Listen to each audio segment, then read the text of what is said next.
Shavua Tov, a good vach. It's Sunday evening. I'm so happy to be with you. I've had a long day, that's for sure. Got up really early, and I was up about an hour north of LA, helping my good friend Rabbi Yossi Elfert, who is training Jews within Jewish communities to defend ourselves. You know, in a time of uncertainty, we have to be able to even use firearms if necessary and have security measures. Nothing says never again like an armed Jew and a Jew that understands security and having security in our places of worship and our homes. So I commend him, and I was happy to be volunteering since I've been trained to help train new people. How's everybody doing? It's great to be with you. We've got a very exciting daf.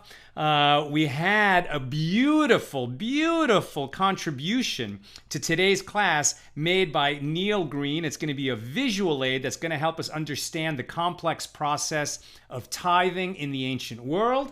We're going to get into that in a minute. Let us light up the darkness.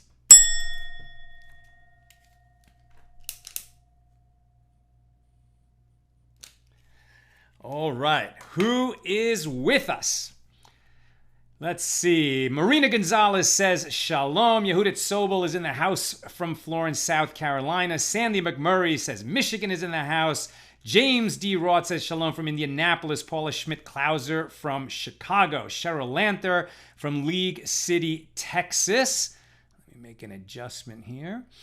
Aloma Jean Grain says, watching from Reed City, Michigan, USA. Hallelujah. Julian Morgan says, RGV, Texas. I feel like I should know what RGV stands for, but I'm not sure. Is it like Rio Grande Valley or something like that? Steph Holland says, Baltimore is in the house. Dror Leibowitz says, Oy vey from Nebraska. Nancy Brandemel Wright says, Nancy from North Carolina is in the house. Joyce Gerber is in from Oceanside, California. Jeff King from Hollywood, Florida. Dennis Beverland from Arco, Idaho. Dwayne Nelson from Conway, Arkansas. Scott Pakel says shalom from Fountain Hills, Arizona, where it's 114 degrees. Wow, our training north of LA was out in the sort of rugged hillside at about 103 degrees, but you've got it tougher in Arizona. Owen Mayer says hello from NYC. William Lidster, North Carolina is in the house. Alexander Benedict Doherty from Philly. Sharon Frant Brooks from Lebanon, New Jersey. Marcus Poulin says hi AT. Robin Stewart is in the house from Ohio. Aloma Jean Green says yes and amen. Nancy Brendel Wright says qualify for a CHL and carry. You'll be protecting yourself and others. Joel Beck says shalom from Milwaukee. John Shore from Sedona, Arizona. Julian Morgan says you nailed it. Arlene Waite says shalom from Philadelphia, PA. Michelle Cheche Castillo says shalom from the Philippines. Beautiful, welcome. Bjorn Maxwell Netland from Port Gamble in Washington State. And Derek Annunciacion says shalom from San Diego. All right, let's get into this daf. This is page 128, so daf Kuf Chaf Ches, in Tractate Shabbos, the second volume of the Talmud. We are in chapter 18. With God's help, we're going to finish our discussion of the first Mishnah in chapter 18 and move on to the second Mishnah. This chapter 18, it's quite short, and it has a sort of little random assortment, seemingly random assortment of some laws for Shabbos based on the concept of Shavut or Shavus. And these are prohibitions given by the sages, not so much necessarily to prevent us from coming to violate a Torah or a biblical prohibition, although that's involved in it, but also to protect and enhance the sanctity of the day. So there's going to be certain activities that, even though technically it would be prohibited, we wouldn't be violating a Torah prohibition. We might not even come to violate a Torah prohibition because of it. But nevertheless, it wouldn't feel like Shabbos if we did it. A question that came up in yesterday's class on this subject: what about working out on Shabbos? Some people say, I really love exercising. I get joy from exercising. So can I do my workout on Shabbos? I'm not a rabbi, so when I share the law with you, it's because I've looked it up. And if I have a feeling of what it is, I'll tell you what I think it is, but I'm not going to tell you until I do the research and make sure. But I have looked this up, and the idea is, so you can do exercise that would otherwise be normal on Shabbos. In other words, you could take a walk, right? And let me tell you something. Taking a long walk is really one of the best forms of exercise for everything. A really long walk. I just remember when our family was in Israel a year ago. I mean, it was last summer in July, so it was really a year ago. And when you visit Israel, when you're a tourist in Israel, you do a lot of walking. And like, I didn't do any other workouts, but those, constant walking around Jerusalem, walking in other places, hiking, seeing, just walking hard is for sure a workout. That's permitted on Shabbos. But going running, playing a full basketball game, getting sweaty, like an organized, sweat-producing exertion, right? That's not going to be permitted on Shabbos. That's not for Shabbos. That's something we do during the week, okay? So like, you could play ping pong on Shabbos because it's light, it's fun, it's not a big deal. But if it's something that's going to require exertion, then it's too much like work, and we wouldn't do it on Shabbos. Now, yesterday when we opened our discussion of the first Mishnah of this chapter 18, which had a few different sort of laws in it, a few different provisions, one of the main things we saw is that if there's food stored on our property or in our house, and really we're thinking in the ancient and agricultural world, right, where you're going to have sacks of food or even a grain pile somewhere on the property. And that's why it's often called a storeroom or a storage area. But now we need the space, either because we're going to provide hospitality to guests, particularly travelers who wouldn't have a place to stay for Shabbos if they didn't stay with us. They wouldn't have a place in this town if they weren't our guests. So that's very important, as we saw yesterday. We're going to say a little bit more about that in a moment. It's a big mitzvah to provide hospitality to guests, especially to strangers. So we'll move some of this grain, some of this stored produce, to make room for the guests so that they would have a place to sleep. Or if there was going to be a lecture of Torah, right? Like, we're going to have maybe a famous rabbi passing through, or just a local rabbi. He's going to teach Torah, and a lot of people are going to come and they want to hear it. And we got to make room so that there's places for the audience to sit so that they can hear this Torah that's going to be taught at our place. So we can move this stored grain, but we learned yesterday there's a limitation on that. We can move most of it, but not all of it. And each person who's going to make a place for himself can move like 4 or 5 basketfuls. The measurement is a little bit more precise. What does 4 or 5 basketfuls mean? If you're curious about it, go read the page in the commentary. It's enough to say, it's about 4 baskets like this that you could move, almost like sacks of grain. You could move 4 or 5 to make room for yourself. But we wouldn't move all of it, because if we moved all the grain aside, then it's like we got into a house cleaning, reorganizing project. And so now, like, what's the difference whether we move, 5 sacks or 6? But what the sages are saying is, we're not going to move all of it, and we're going to limit how much we're going to move, really just enough to make room for people. But we don't want to get involved in a project where we're going to clear it all out, and like leave a clean floor space where before there was a storage area. That's too much like the work of the week, reorganizing our house that way. And in a community where they had dirt floors, which was the typical thing, if you cleared everything out, then you would come to violate the biblical prohibition, because you probably sweep that ground clean and you come to fill holes that were in the ground. So one limitation is on how much of it we're going to move. Another limitation has to do with which there are going to be categories of grain, not categories of like what type of food, although we're going to talk about that too, because it might not be edible by humans or animals. That's going to be a reason that we couldn't move it. It would remain muktzah.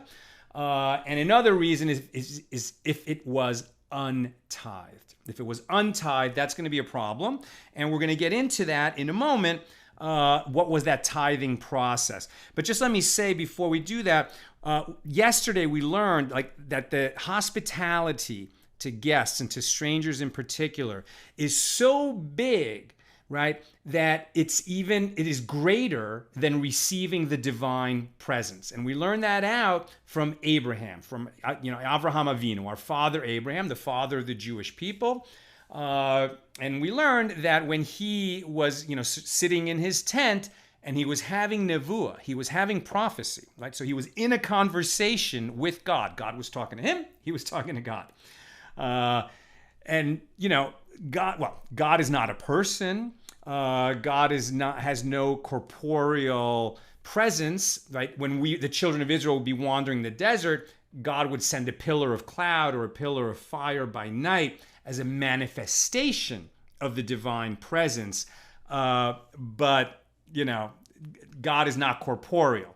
So it's almost like a phone call. You can almost think of it like, well, Abraham was hearing God's voice and he was speaking with God.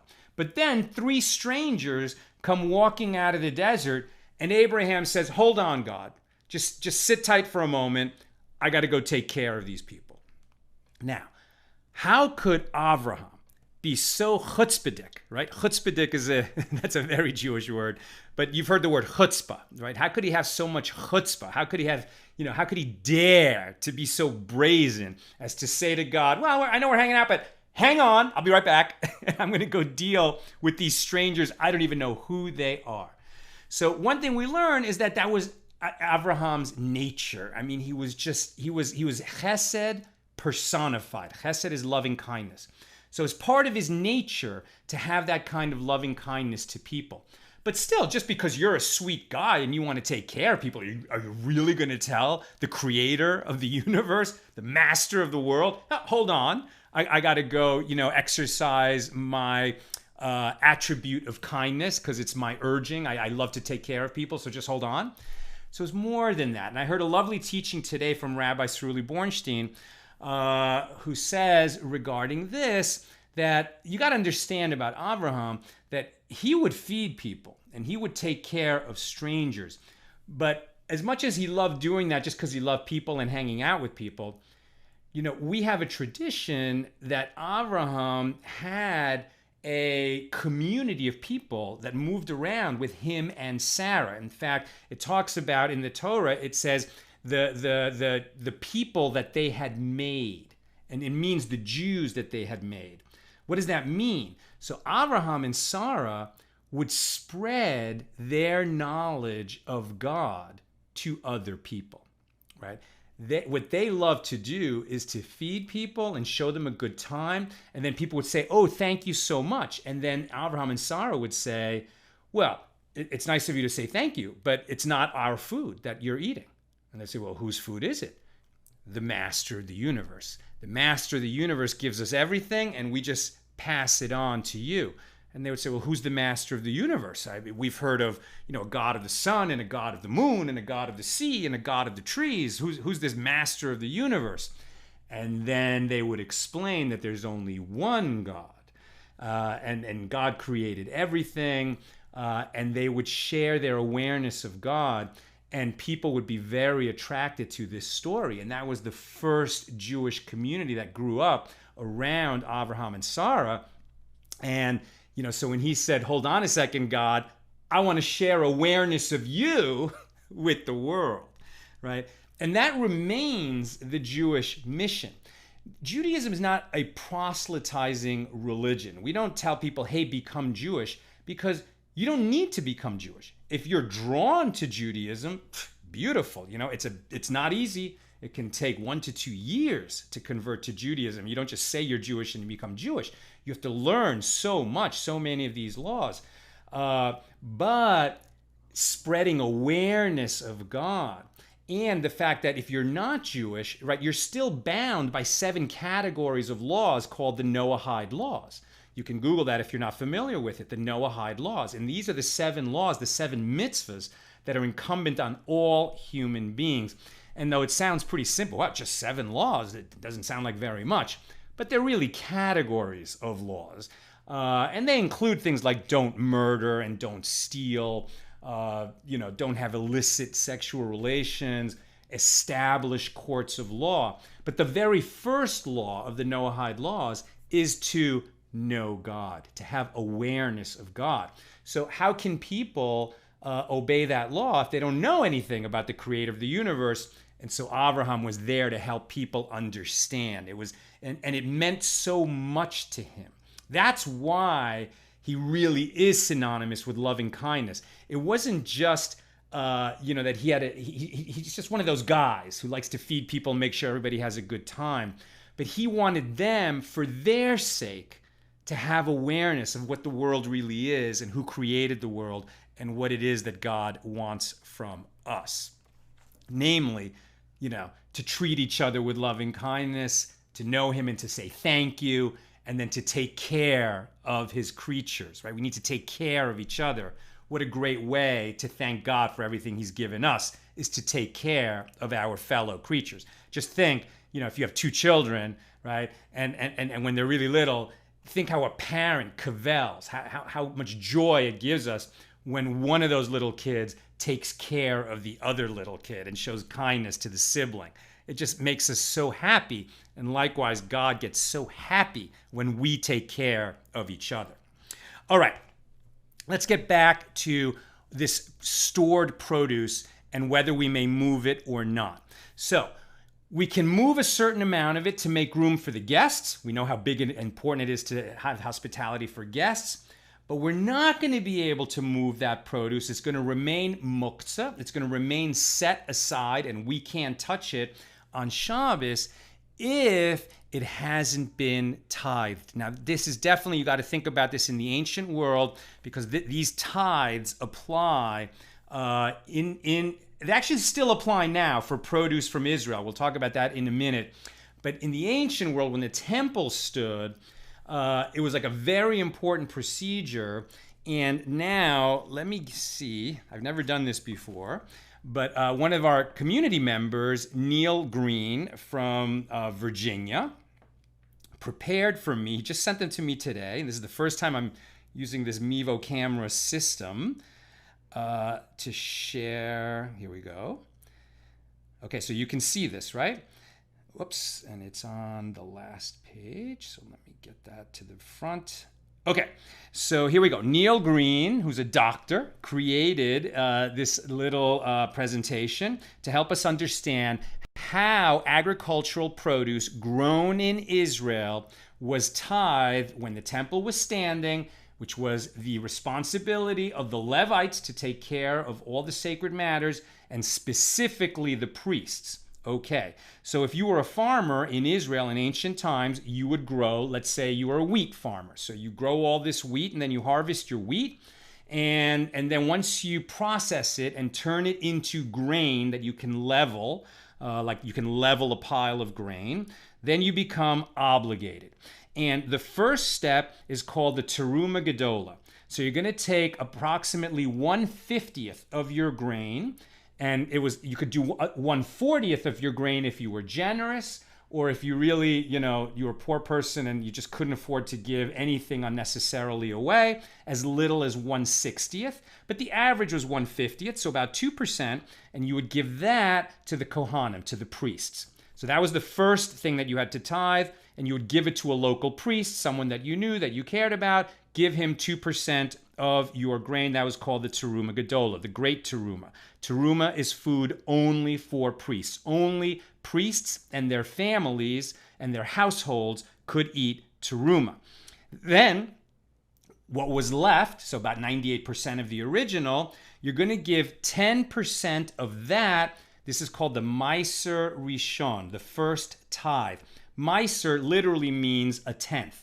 So when we say tithing, and the word in English tithing, we're familiar with it And we usually associate it with giving away 1/10. And that's because that's what it means in the Bible, to give away 1/10.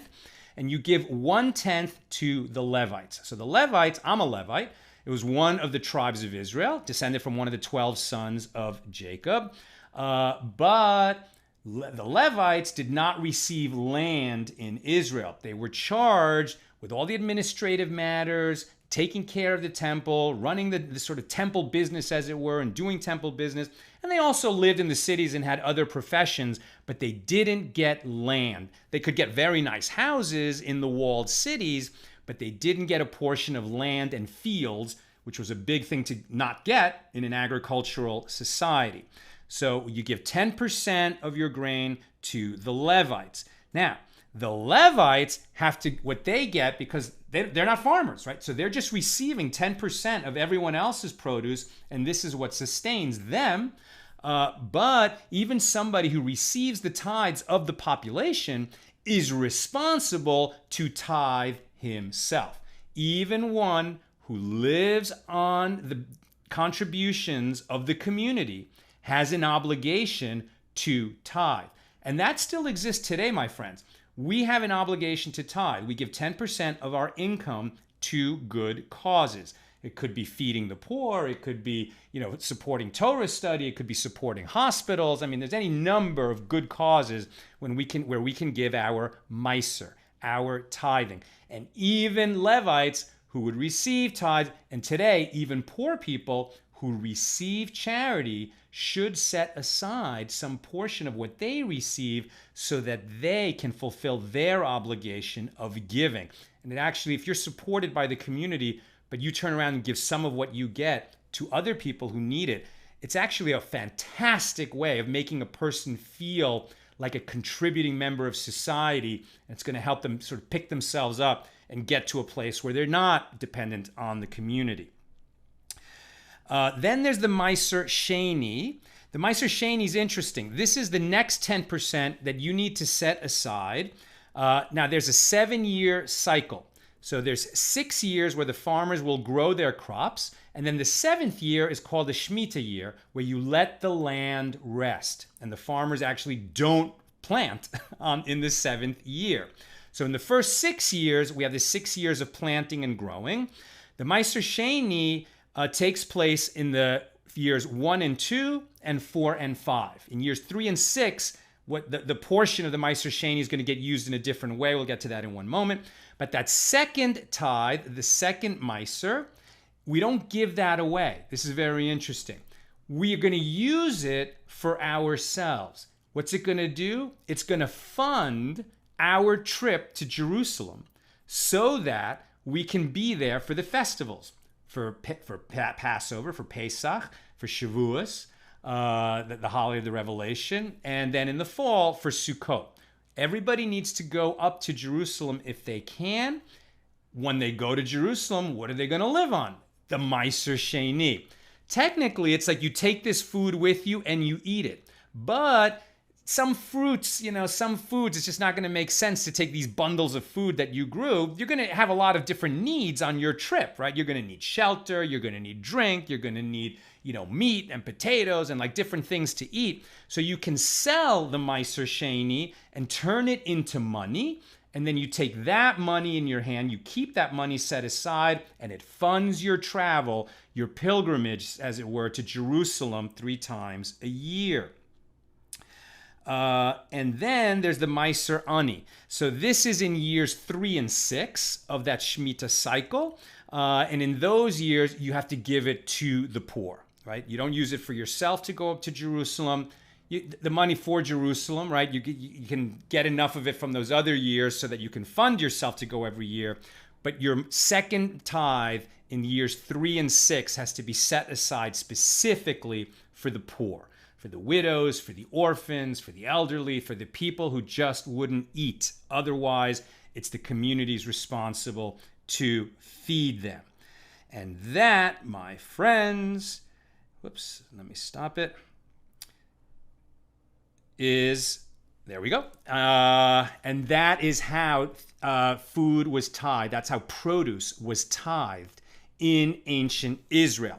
And so thank you very much to Neil Green for creating those slides to help us get through that process a little bit better and understand it a little bit better. I imagine folks are going to have questions and comments. Please put them in the comments. Nina will give them to me, and I'll get to them at the end of today's class.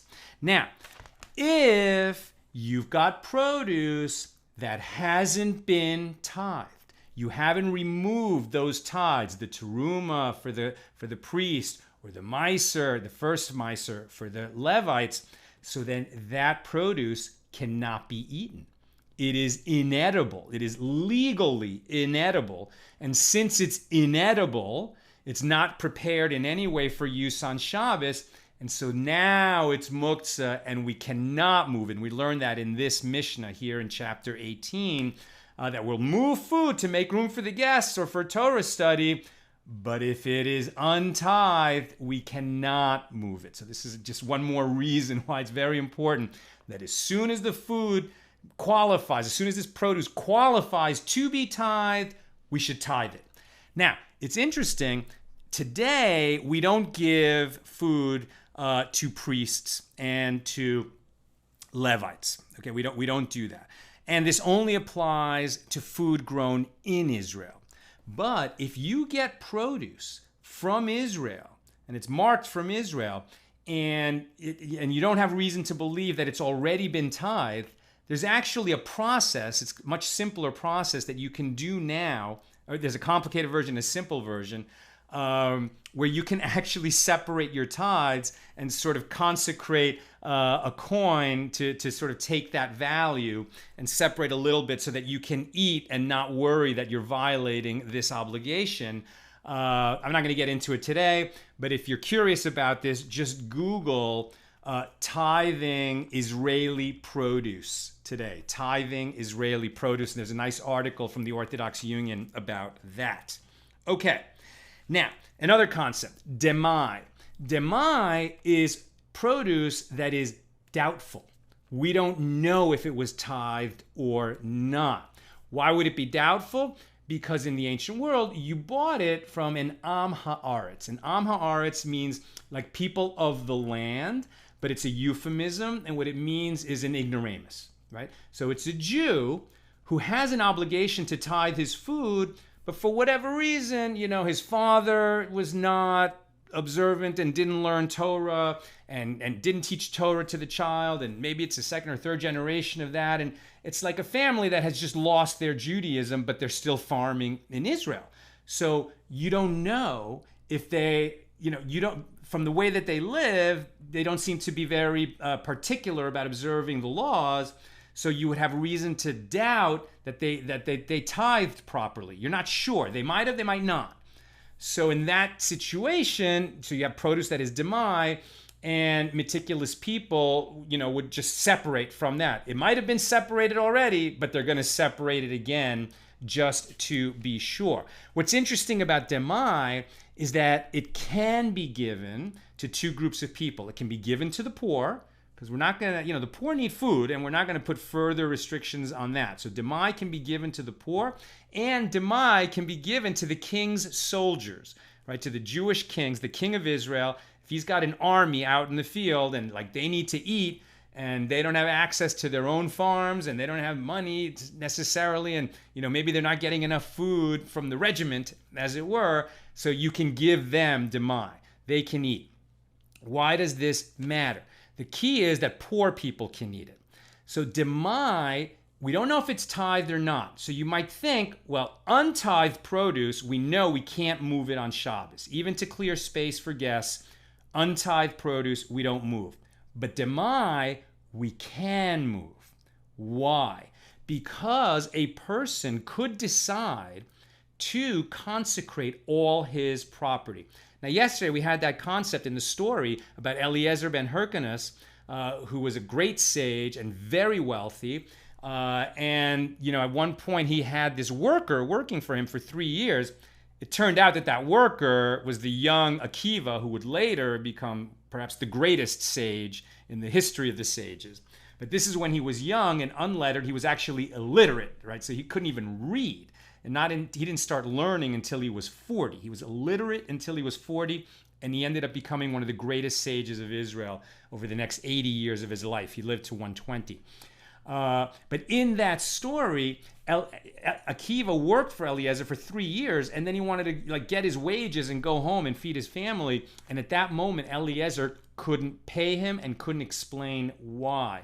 Later, the story came out, and what was beautiful about this story is that Akiva did not suspect Eliezer of just trying to rip him off. He figured that something was wrong, and there was a reason why he couldn't pay and why he couldn't explain. And it came out later that Eliezer had taken a vow to consecrate all his property and give it to the Holy Temple rather than give it to his son Hyrcanus, who had turned his back on Torah. And Eliezer didn't want to, he sort of wanted to motivate Hyrcanus to come back and realize, hey, you're not going to get anything if you go on that path. And it was a threat, it was a warning, but he said it. And so until other sages annulled that vow, the property was consecrated and he couldn't give any of it to Akiva as payment.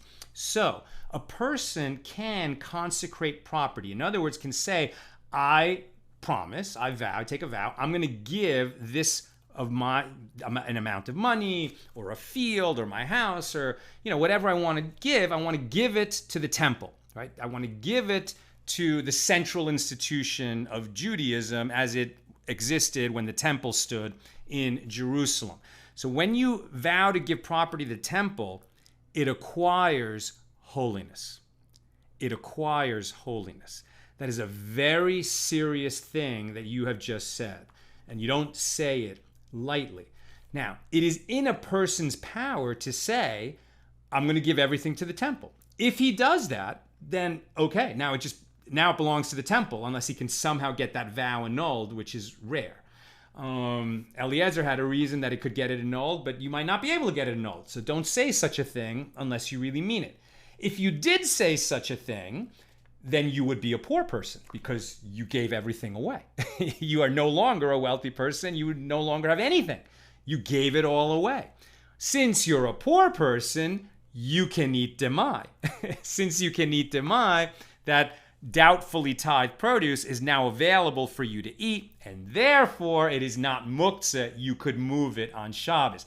The fact that somebody could do that creates that legal possibility, and that's enough to render the demai not muktzah. You don't actually have to give it away, or you don't have to consecrate it to the temple to render it movable on Shabbos. Just the fact that you could give it away is enough so that you can move it on Shabbos. Whereas produce, which for sure is untithed, nobody can eat it, and so it can't be moved on Shabbos. That's how that works. Okay. And then the question comes up, well, wait a minute. Can you consecrate all your property on Shabbos? Now we get right back to where we started today. We're talking about Shavuos, right? Or Shavut, depending how you pronounce it. It's these decrees of the rabbis to enhance the sanctity of Shabbos. One of them is we don't do business on Shabbos.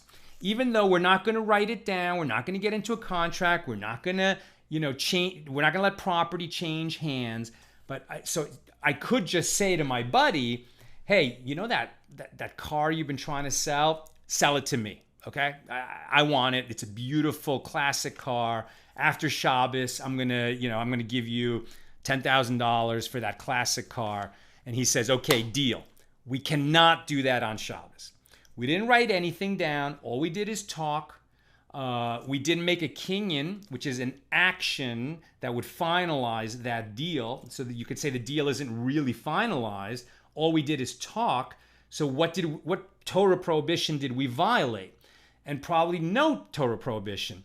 But the sages said we don't do that because that's for sure the business of the week. That's an activity that we do during the weekdays, not on Shabbos. So if we can't get into transactions, we can't talk about business, we certainly can't make business deals, can we consecrate all our property on Shabbos? Can we give away all our property and say I'm vowing to give it to the temple? Can we say that on Shabbos if we can't say to my buddy, I'm going to sell you my car? And the answer is yes, because it's consecrating toward the temple, it's for a huge mitzvah, that can be done other kinds of business dealings cannot be done, and we learn it from this Mishnah. Okay. With regard to this idea that we cannot move untithed produce, the Gemara actually says, well, that's obvious. We know that. Why does it need to be said in our Mishnah? And so the sages add, well, it's for you to understand that you can't, that there are certain kinds of produce which do not require a tithe, but biblically. It's not a biblical obligation to tithe. What kind of produce is that? If it's grown in a pot, in a flower pot, an unperforated flower pot, meaning that it is not connected to the ground. The roots in this pot have no opportunity to get down to the ground, right? Like a pot on a terrace. So this is in Israel. And there's a pot, a flower pot or a flower box, right? And then you can grow food in it, but it's not attached to the ground.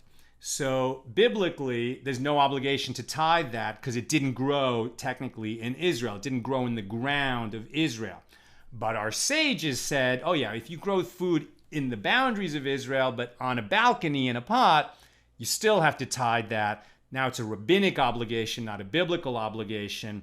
And even if it's by rabbinic obligation to tithe and it hasn't been tithed, it cannot be moved on Shabbos. Okay, then we get to a discussion about this particular crop called arum. All I know about arum is that people can't eat it when it's in its grain form. It's super bitter, and not only can people not eat it, but animals won't eat it. So if it's inedible, it's totally inedible. So we get into that same idea. It's like untithed produce. No one can eat it. It can't even be given to an animal. So we don't move it. It would be muktzah. We can't even move it on Shabbos. But Rabbi Shimon ben Gamliel says arum can be fed to ravens. Now, in ancient times, ravens were like pets of super rich people. Who knew? But it was like a status symbol. Like if you were really rich and you wanted to show off to your neighbors, you didn't get a Tesla, you got a raven. You were raising ravens. You had a raven keeper. And you had ravens around your property. That was something for the really, really rich. So our sages say, well, okay, if you have ravens and you have arum, right? You have this crop, you have this grain, this arum grain. Okay, so you could move it because you have the ravens. But most people don't have ravens. So everyone else, if they have arum on the property, they can't move it, right? It's just not edible in that form. Rabbi Shimon ben Gamliel says, well, wait a minute. We know that the Bnei Malachim, right, the sons of kings, in other words, really rich people, they can move it. And we have a tradition, says Rabbi Shimon ben Gamliel, that all Israel are Bnei Malachim, are princes, right? It's like we're all royalty. Right? This is a way, like, most people will look at them, most groups, national groups, will look at themselves as great, right? And particularly the Jews who received the Torah at Mount Sinai. The Torah says we're a nation of priests. Priests are certainly a kind of nobility. And even though we're not a nation of Kohanim, we are a nation of princes. And we heard that a few weeks ago from Rabbi Shimon, who said the same thing about, we're not allowed to take medicine on Shabbos or even to rub medicinal substances on our body on Shabbos to save a life, or if there's any danger of life, any kind of peril to life, we do whatever we need to do. Of course, we take any medicine that's told to us to take.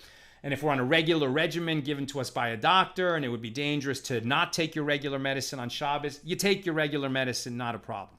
But in ancient times, rose oil was super expensive. And we have a principle that, some people think that chicken soup is healing, right? Has healing properties.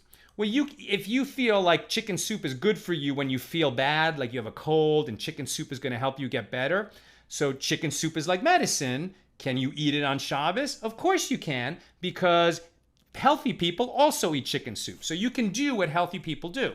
This rose oil, it's so expensive that people would only rub it on their skin as a medical treatment, unless they were really rich. So the really rich people would rub rose oil on their skin just to, enjoy the feeling and the smell of the rose oil on them. So Rabbi Shimon said, well, the Jewish people are all princes and princesses. So if somebody wants to put rose oil on themselves, they can do that. They can do that on Shabbos. It's not going to be only the province of the rich people. And likewise, Rabbi Yishmael and Rabbi Akiva had a similar principle with regard to somebody who goes bankrupt, right? Somebody becomes a debtor and they just owe a lot of money, and their debtors are going to bring them to court.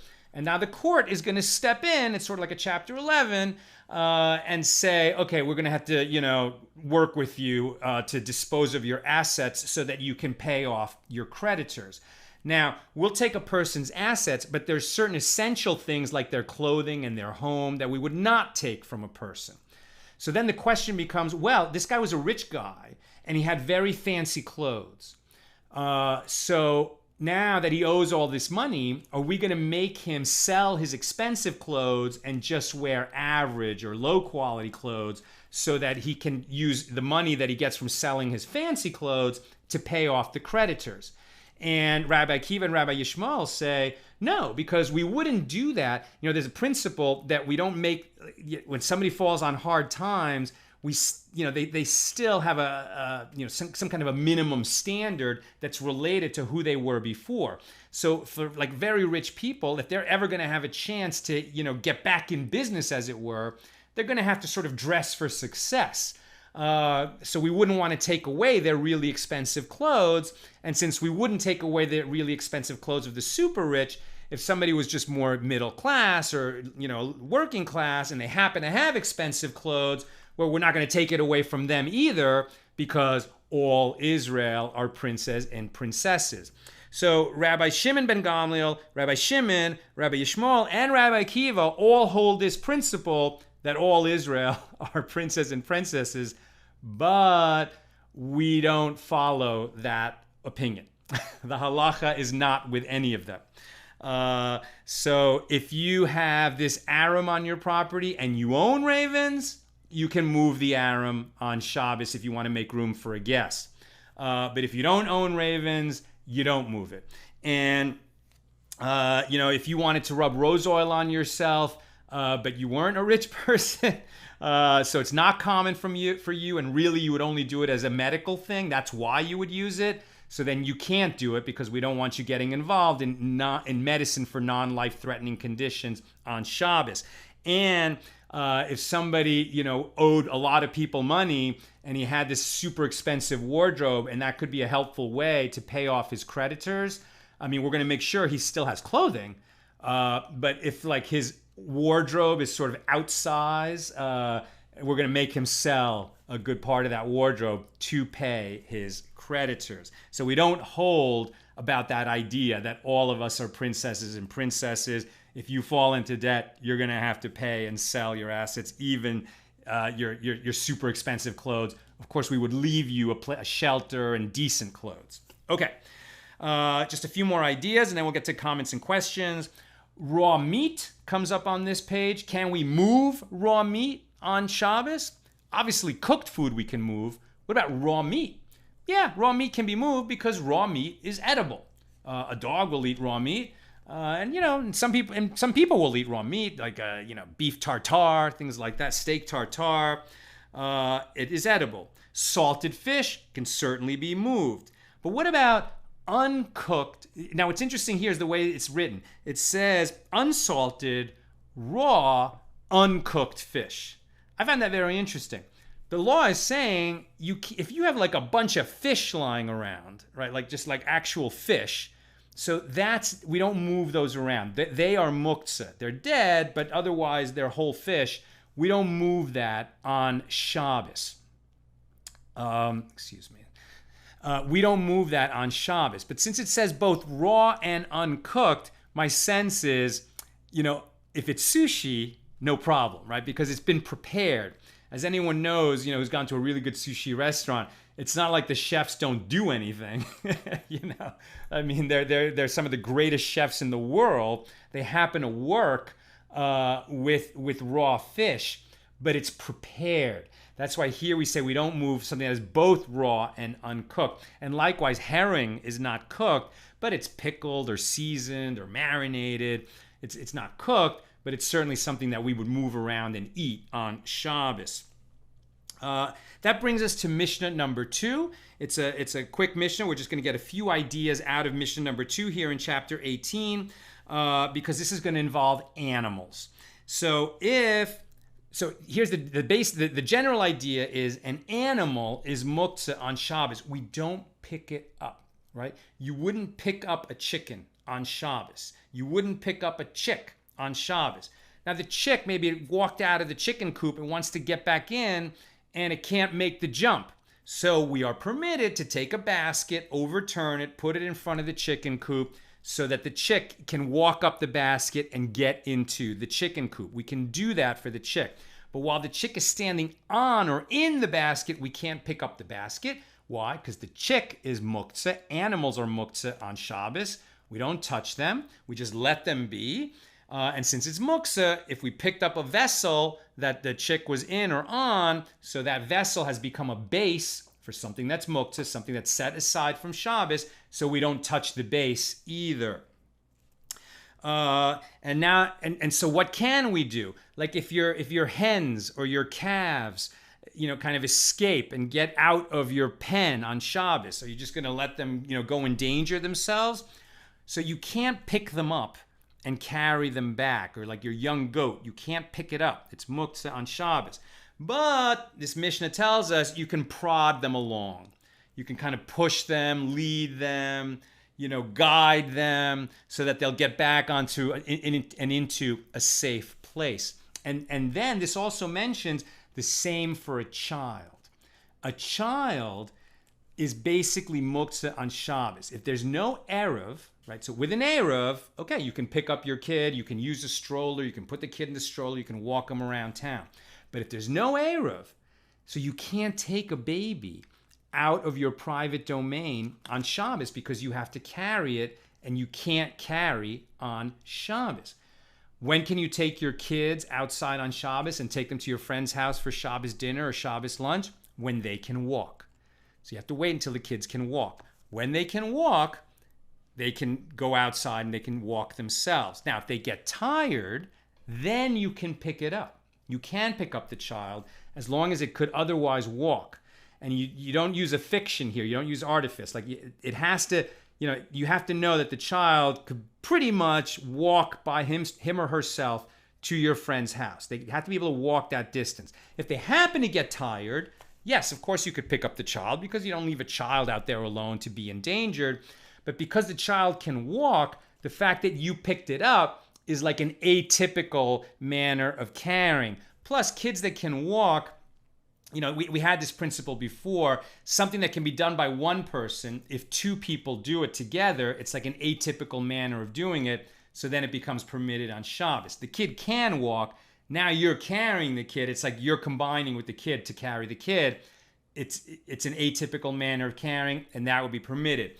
Plus, I've heard it said that another reason why we can do that is because a kid that can walk, also when you lift them up, they kind of wrap their legs around you, and so they sort of help support their own weight. So that's another reason why you can carry a child in the absence of an erev, so long as they can walk. But if they can't walk yet, then you can't carry them unless there is an erev, which basically turns the whole area within the erev into one big private domain so that we can carry within it. And that's what I've got for us today. Okay, let me check your comments and questions. John Shore says, we walked a lot in Israel last year also. That was so great, John, to meet you and your family. We got together when all of us were in Jerusalem at the same time. It was so nice to meet members of our accidental Talmudist community. And we, in fact, have very close friends in common. But we didn't meet you and your family until we were all in Israel at the same time, coincidentally, and that was wonderful. Sharon Frant Brooks says, my husband was a Paralympic table tennis champion. Ping pong on that level is not a light workout. And he would not be permitted to play ping pong on Shabbos, for sure. Especially because you're telling me that he's like at this high level competitor. So he doesn't play ping pong lightly. When he plays, he not only exerts himself, he's developing his skill, right? So he wouldn't want to work on his, like his talent that he uses during the week. You wouldn't want to work on that on Shabbos. Shabbos is a time to rest from our normal activities.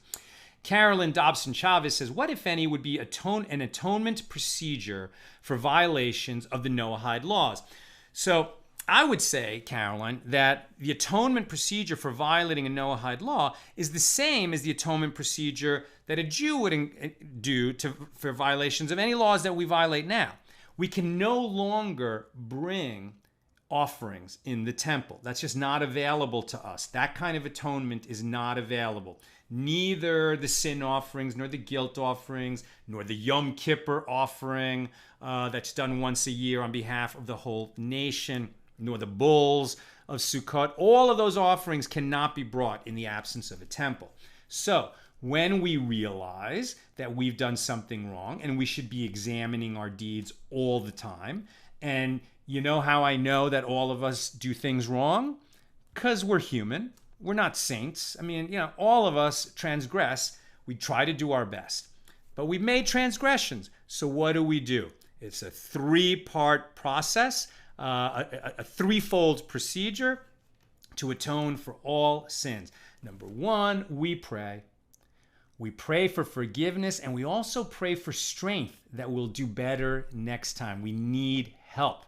Anyone who's been engaged in any kind of 12-step program knows that we just can't do it alone. We need to pray for help. And also, when we're praying, when we're conversing with God, we're just going to be so much more honest about our transgressions, right? Because God knows. So we're not going to, the way we might, defend ourselves and make excuses if we were talking to a human, to God, we're just going to be fully honest and admit what we've done and ask for help to do better. So that's prayer. Second, is teshuvah, right? So it's it's atonement itself. So this is, acknowledging what I've done wrong and figuring out, well, why did I do it? How did I come to be in that position and with that mindset that I did that thing? How did I come to be there? And when this opportunity to make that transgression comes up again in my life, what's going to stop me from doing it again? I got to get organized about that. Praying for help is super important, but in addition to that, it has to be like an organized procedure. You really got to think about, why did I do that? What's going to stop me from doing it again? What, boundaries am I going to create in my life so I don't put myself in that position again? And if I am in that position, so I'm going to be strong enough to resist that temptation. And the third prong of the process is charity. Giving to charity, giving to the needy, giving to good causes. It just makes us that much more aware that, we don't own anything. Everything that we have is entrusted to us by the master of the world, so that it's everything that we have is a resource to help us fulfill our mission in this world. But everything that's been given to us, is with the understanding that we're going to give 10% of it to the needy, right? So, and that's like a minimum. So we should give at least 10%, and we got to get organized about doing that. I've said it many times. Make a separate bank account, so every time you receive income, right? And you can think of it as net income, like the amount of income that you're going to receive after taxes. That's okay. And then, but other than taxes, you don't really put expenses into this, right? The fact that you have rent and food and all that. That's just, those are part of your expenses, and Ma'aser's part of your expenses. So 10% of your income net of taxes, just put it right into another account, and now find causes to give it to from your tithing account. Now you're a philanthropist. No matter how rich or poor you are, if you've got that separate account, now you're looking for good causes. And that refines character and will help us come to, that we won't do those transgressions. Those three things, right? So tefillah, prayer, teshuvah, atonement, and tzedakah, charity, charitable giving. And by the way, giving our time is also a very good part of that process. And I highly recommend Big Brother and Big Sister programs. Highly recommend. Cheryl Lanter says, is there a way to know if the produce was tithe? If we're talking about Israeli produce, it takes a little more research. Is there a reason to think that this produce that came from Israel was tithe? If there's no reason to think that, then we would assume it's not tithe, and then we go through this little procedure that we can go through, and it's beautiful. Like it's a process, but like you sort of separate part of it and consecrate it or redeem it onto a coin, and then you move that part aside, and it's great to support Israel by buying Israeli produce. There's definitely fruits and vegetables that come from Israel. And then you get to, it's not that, it's a burden that you have to tithe the Israeli produce. It's an opportunity to go through a holy process. This is an obligation, by the way, for Jews. It is not an obligation. It's not one of the Noahide laws. And so non-Jews are not obligated to do this. Lynn from Texas says, and nothing can be taken from the harvest prior to the tithing if the first fruits have not been set aside at the start. Thank you. In that procedure that we went through in the slides earlier, I should have mentioned the first thing is the first fruits, right? So the first fruits go first, and the first fruits of the season, and the first fruits of trees that have never given their food before. Look that up, first fruits. And so first fruits go first, and then we go through the rest of the tithing process. Spencer Ehrman, can you collect eggs from the coop on Shabbos? If you have any reason to think that the egg was laid on Shabbos, no. If the egg was laid before Shabbos, yes. So much better to take the egg from the coop on Friday, take it to your kitchen. And remember, you're not going to be able to cook anyway, right? So you can't cook on Shabbos. So this also applies on Yom Tov. On holidays, you can cook, but if the egg was laid on the holiday, it's called nolad. It came into being on the holiday, and so it wasn't prepared for the holiday, and it's muktzah. So we can't take eggs that were we can't do anything with them on Shabbos anyway, because we don't eat raw eggs unless you're like Rocky. So most people don't eat raw eggs, but in any case, you can't use it if it came into being on Shabbos or the festival. Alice Gross, you have to be careful of moving items in your freezer, like frozen chicken, right? Because that's totally inedible. You can't eat that frozen chicken. So good point. Caroline Dobson Chavez, was arum a crop derived from the Arameans? I don't know.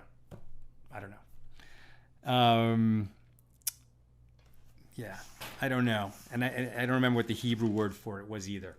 I'm sorry, I don't know. Owen Mayer, I've played board games on Shabbos, but I felt I was competing, concentrating more on the game, and I felt I was forgetting in my mind it was Shabbos. What is the teaching there? I'd have to look it up.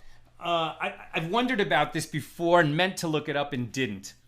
Because, can you play Monopoly on Shabbos? Something about it, I don't know. I have to look it up, so I don't know what the rule is. It just feels wrong to me. Right? Because Monopoly is all about buying and selling. Okay, it's pretend money, but it's about buying and selling property. So it just doesn't feel Shabbistic to me. But I'm not sure what the answer is there. And finally, Lynn says, can olive oil used daily be applied to skin on Sabbath? It's non-medicinal. One explanation said no, due to smearing. Is this not too liquid to be smeared?